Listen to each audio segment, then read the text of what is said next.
Welcome back to my channel. Today we are filming a van life Q&A, so get ready for that.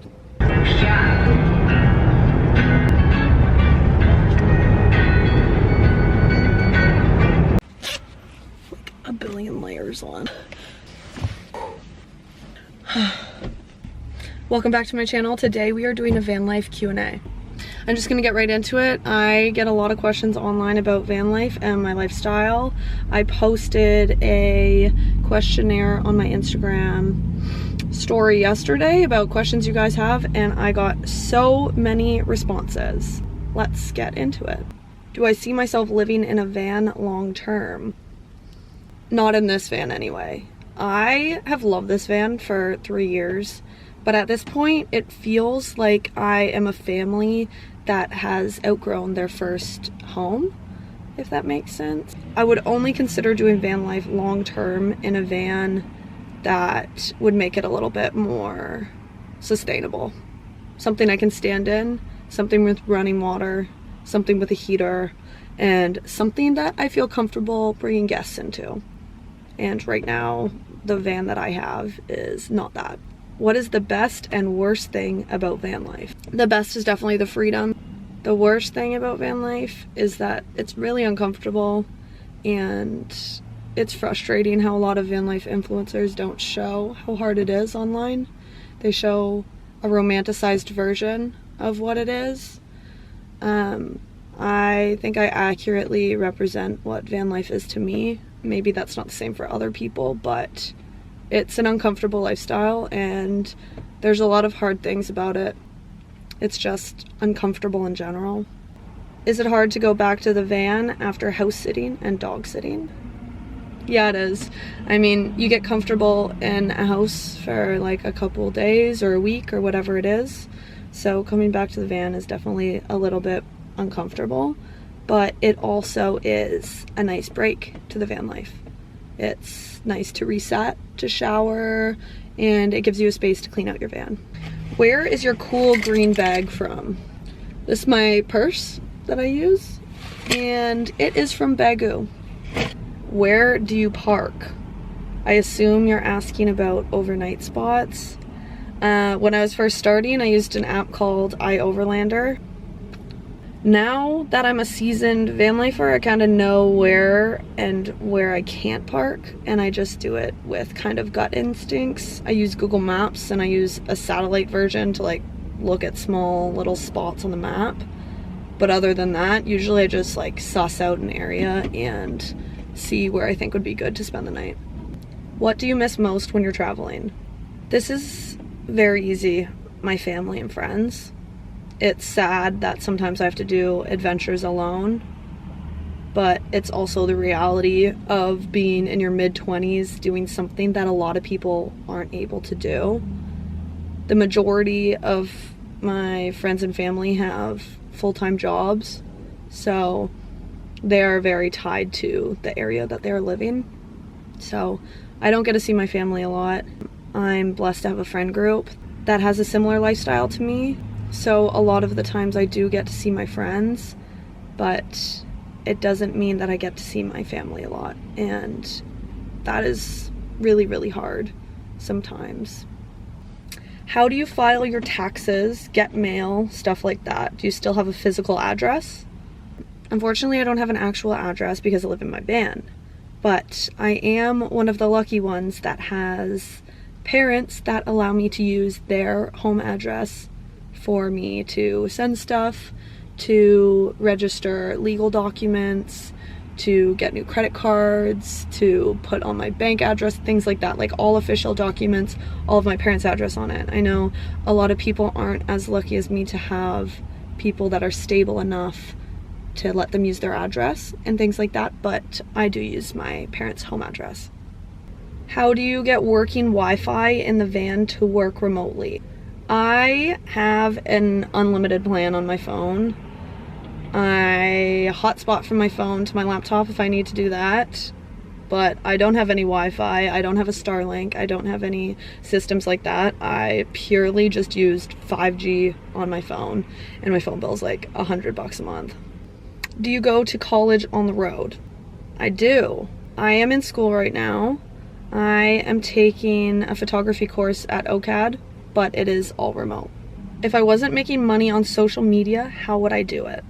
I have 3 forms of income. Social media, which is a small portion of it, seasonal work, tree planting and brushing, and remote work, which is different than my social media. I do remote work, but I also do my social media, which is completely unrelated. So I do have 2 other sources of income other than my social media work. Would you ever consider doing a meet and greet? I don't know if enough people would want to meet me. I've never really thought about it. If money and resources weren't an issue, what would your dream rig be? I have thought about this at length. Let me show you. If I was getting a new van, my dream van would be a Ford Transit 250, medium roof, and the shortest wheelbase. Basically, it looks like this. I've toured a bunch of them and I was really close to buying one 2 years ago. I actually put a deposit in on it, but I ended up backing out of it. It's the perfect height for me. It's like 5 inches taller than me. It's a van I've wanted for so long. Like, I think about it like hourly. That's my Roman Empire, is this van. Honestly, I would have very similar layouts to what I have in this van, but it would be the standing version and I would have a lot more storage and it would be a lot more accessible to have a friend in the van with me. I mean, I have sleepovers with my friends in here all the time, but it would be a little bit more comfortable to have standing room. And I have thought about that a lot. Did you go to college before? And if so, what did you major in? I graduated from university in 2020. I went to Wilfrid Laurier University in Waterloo, and I took communications. Favorite movie about outdoor lifestyle? One of my favorite movies of all time is The Secret Life of Walter Mitty. The people that get it, get it. Such a good movie, and it inspires me to do so many fun outdoor adventures. Canada versus USA for hospitality towards van lifers. I would have to say the US is better for van lifers. And I'm only saying that because there's more wide open spaces in the US. Like in the desert is very accessible for van lifers. You can literally go there and live forever in a van. The States are warmer. It's just more accessible in general for a van lifer to live in the States rather than Canada. But seriously, they're probably very similar. I feel a little bit more safe in Canada just because it's my home country. Are you single? Yep. Future goals, things you want to do. I am in school right now for photography.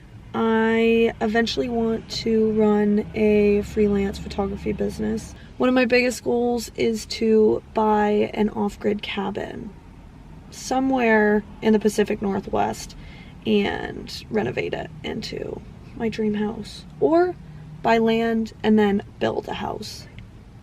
But basically, build a house, live in it, have a freelance photography business, and continue to create artwork and do my passion projects. What more can you ask for? Are you looking forward to the planting season? Honestly, no. I'm really not excited. This will be my 5th year and I don't want to go. And that's the truth, I don't want to go. Why do you not have a fridge in the van? Most of the time, it's freezing cold where I am, so my food just stays. Like, it's basically fridge temperature in my van right now. And also, my battery system isn't big enough to support a fridge. It would crash, like, every day. Have you ever been to Canada? I was born, raised, and have lived in Canada my entire life. I am buying a truck camper. Recommendations on how to make it feel like a home. Cozy lights, soft colors that you like. Make sure everything's nice and organized and has its place. Focus more on the ambiance of the space. If you could name one hard thing you faced with van life, what would it be? This has been a recent occurrence, but facing not wanting to do van life while still doing van life.